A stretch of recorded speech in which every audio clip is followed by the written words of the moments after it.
Welcome to my educational channel విద్యా ఉద్యోగ సమాచారానికి స్వాగతం. Daily GK and current affairs ఇవాళ 129వ రోజు మరి డైలీ 10 క్వశ్చన్స్ అయితే ఇవ్వడం జరుగుతుంది. ఛానల్ని సబ్స్క్రైబ్ చేసుకొని బెల్ ఐకాన్ నొక్కండి, మీకు తప్పకుండా లేటెస్ట్ అప్డేట్స్ అయితే వస్తుంటాయి. చాలా ముఖ్యమైన ప్రశ్నలు అయితే మరి కలెక్ట్ చేసి మీకోసం ఇవ్వడం జరుగుతుంది. ప్రీవియస్ క్వశ్చన్స్తో పాటు ఎక్స్పెక్టెడ్ క్వశ్చన్స్ కాంపిటేటివ్ ఎగ్జామ్స్లో మరి ఎక్స్పెక్ట్ చేసినటువంటి ప్రశ్నలు ఇక్కడ ఇస్తున్నాను. ఒక్కసారి ఈరోజు మనకి ఫస్ట్ క్వశ్చన్ చూద్దాం. పీడిఎఫ్ ఫుల్ ఫామ్ ఏమిటి? చాలాసార్లు మనం వింటాం పీడిఎఫ్ డాక్యుమెంట్ అని. పోర్టబుల్ డాక్యుమెంట్ ఫార్మాట్, దీన్నే మనం పీడిఎఫ్ ఫార్మాట్ అంటామండి. Very important, portable document format. ఇంకోటి జేపీజీ అని కూడా మీకు వినిపిస్తుంది, ఇది కూడా మనం చాలాసార్లు వింటాం జేపీజీ ఫార్మాట్లో అప్లోడ్ చేయాలని. జాయింట్ ఫోటోగ్రాఫిక్ ఎక్స్పర్ట్స్ గ్రూప్, దీన్ని జేపీజీ అంటాము. అదేవిధంగా PNG format, portable network graphics. ఈ మూడు గుర్తుంచుకోండి, చాలా ఇంపార్టెంట్ క్వశ్చన్ ఇది. Question number 2 from Indian history.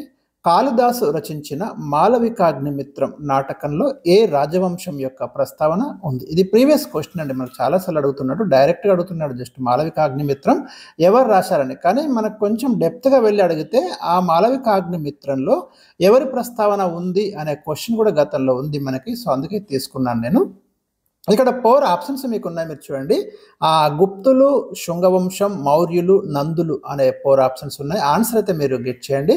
ప్రాచీన భారత చరిత్ర నుండి తీసుకున్నటువంటి ప్రశ్న. కాళిదాసును ఇండియన్ షేక్స్పియర్ అంటాము.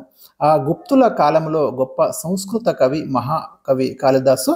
మరి మాలవికాగ్నిమిత్రం కావచ్చు, విక్రమోర్వశీయం, రఘువంశం, కుమార సంభవం, మేఘ సందేశం, అభిజ్ఞాన శాకుంతలం ఒక అత్యుత్తమ రచన మనకి. సో చాలా రచనలు ఉన్నాయి కాళిదాసుకు సంబంధించి. సో ఇక్కడ రైట్ ఆన్సర్ వచ్చేసి మీకు ఇప్పటి వరకు ఐడియా రాకుంటే రైట్ ఆన్సర్ ఇక్కడ శుంగవంశము అండి. ఆ శుంగులు ఎవరైతే ఉన్నారో ముఖ్యంగా పుష్యమిత్ర శుంగుడు యొక్క కుమారుడు అగ్నిమిత్రుడు మరియు మాలవిక గురించి ప్రస్తావన మనకి మాలవికాగ్నిమిత్రం నాటకంలో ఉంటుంది. Question number 3. ప్రపంచంలో మొట్టమొదటి అంతరిక్ష పర్యాటకుడు ఎవరు? ఫస్ట్ స్పేస్ టూరిస్ట్ వరల్డ్లో. ఇక్కడ 4 ఆప్షన్స్ అయితే ఉన్నాయి, మీరు చూడండి. Yuri Gagarin, Rakesh Sharma, Dennis Tito, Neil Armstrong. మీకు కొంచెం కన్ఫ్యూజన్ ఉండి ఉండొచ్చు రైట్ ఆన్సర్ ఏది అనేది. కొంతమంది అయితే యూరి గగారిన్ కూడా పెట్టడానికి అనుకుంటూ ఉండొచ్చు. రైట్ ఆన్సర్ మీరు చూడండి, 4 ఆప్షన్స్. ఈ 4 కూడా మీరు విని ఉంటారు పేర్లు, రైట్. ప్రపంచంలో మొట్టమొదటి అంతరిక్ష పర్యాటకుడు, టూరిస్ట్ అంటున్నాడు, స్పేస్ టూరిస్ట్. ప్రపంచంలో మొట్టమొదటిసారిగా అంతరిక్షంలోకి వెళ్ళింది ఎవరని అడగడం లేదు, ఒక టూరిస్ట్గా వెళ్ళింది ఎవరు?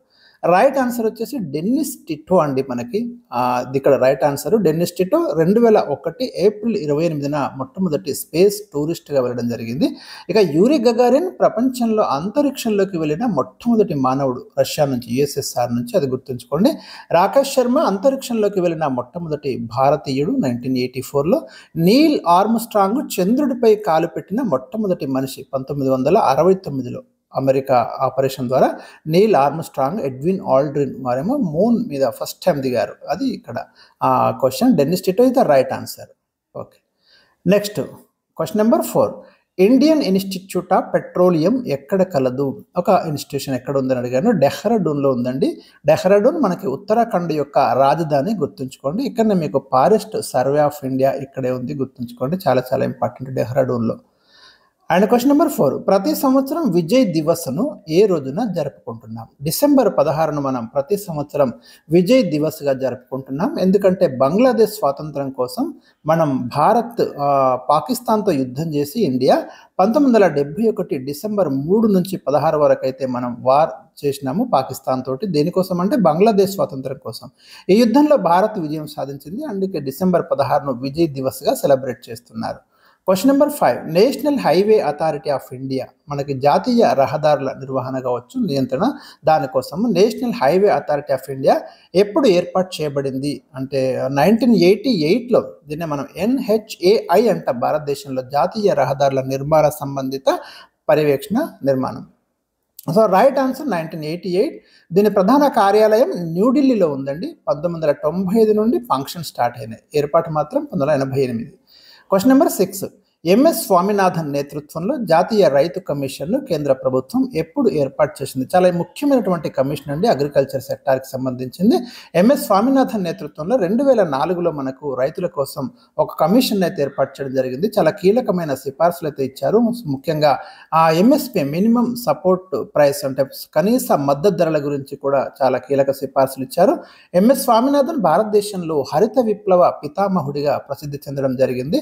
భారతరత్న పురస్కారం కూడా వచ్చింది. క్వశ్చన్ నెంబర్ 7, పింక్ రివల్యూషన్ దేనికి సంబంధించింది? పింక్ రివల్యూషన్ మనకి సముద్ర రొయ్యలు, ఆనియన్ ప్రొడక్షన్, తర్వాత ఫార్మాస్యూటికల్స్ అంటే ఔషధాలకు సంబంధించి ఆ ప్రొడక్షన్ని మనం పింక్ రివల్యూషన్గా మనం పేర్కొంటున్నాం. వాటి యొక్క ఉత్పత్తులను పెంచడానికి దీన్ని అయితే పింక్ రివల్యూషన్ అని అయితే మనం పిలుస్తున్నాం. అట్లా ఇంకా కొన్ని ఇచ్చాను మీకు. రెడ్ రివల్యూషన్ ఏమో మీట్, మాంసం ఉత్పత్తికి సంబంధించింది. సిల్వర్ రివల్యూషన్ ఎగ్స్, గుడ్ల ఉత్పత్తికి. బ్లూ రివల్యూషన్ చేపల ఉత్పత్తి.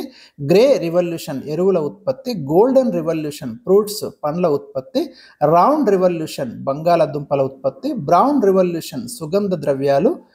Yellow revolution very important oil seeds నూనె గింజల ఉత్పత్తికి సంబంధించింది. క్వశ్చన్ నెంబర్ 8, భారత్లో వికలాంగుల సంక్షేమం కోసం మొట్టమొదటిసారిగా పర్సన్స్ విత్ డిజబిలిటీస్, దీన్ని మనం పీడబ్ల్యూడి చట్టం అంటాము. పీడబ్ల్యూడి చట్టం ఎప్పుడు తీసుకువచ్చారు? 1995లో తీసుకొచ్చారు, గుర్తుంచుకోండి. Question number 9, the accidental prime minister ఎవరు రచించారు? సంజయ్ బారు అండి, మన్మోహన్ సింగ్ గురించి రాస్తాడు. వెరీ ఇంపార్టెంట్ బుక్ ఇది. క్వశ్చన్ నెంబర్ 10, ఏ పదార్థాలలో ధ్వని అత్యధిక వేగంతో ప్రయాణిస్తుంది? నెంబర్ ఆఫ్ టైమ్స్ అనేక కాంపిటేటివ్ ఎగ్జామ్స్లో ఇది ప్రశ్న మనకి. ఇక్కడ 4 ఆప్షన్స్ ఉన్నాయి చూడండి. ఘన పదార్థాలు, ద్రవ పదార్థాలు, వాయు పదార్థాలు, పైవన్నీ. రైట్ ఆన్సర్ వచ్చేసి మీరైతే గెస్ చేయండి. ధ్వని అత్యధిక వేగంతో ఏ పదార్థాలలో ప్రయాణిస్తుంది అనేది ఇక్కడ ప్రశ్న. లిక్విడ్స్, సాలిడ్స్, తర్వాత గ్యాస్, దేంట్లో మనకి ఎక్కువ స్పీడ్తో సౌండ్ అనేది మూవ్ అవుతుంది, ప్రయాణిస్తుంది? రైట్ ఆన్సర్ వచ్చేసి ఇక్కడ ఘన పదార్థాలండి. ఎందుకంటే మీకు గాలిలో ధ్వనివేగం వచ్చేసి 343 మీటర్లు పర్ సెకండ్, నీటిలో ధ్వనివేగం 1481 మీటర్లు పర్ సెకండ్, ఇనుములో వచ్చేసి 5120 మీటర్లు పర్ సెకండ్. అంటే ఘన పదార్థాలలో మీకు ధ్వని అత్యధిక వేగంతో ప్రయాణిస్తుంది, గుర్తుంచుకోండి.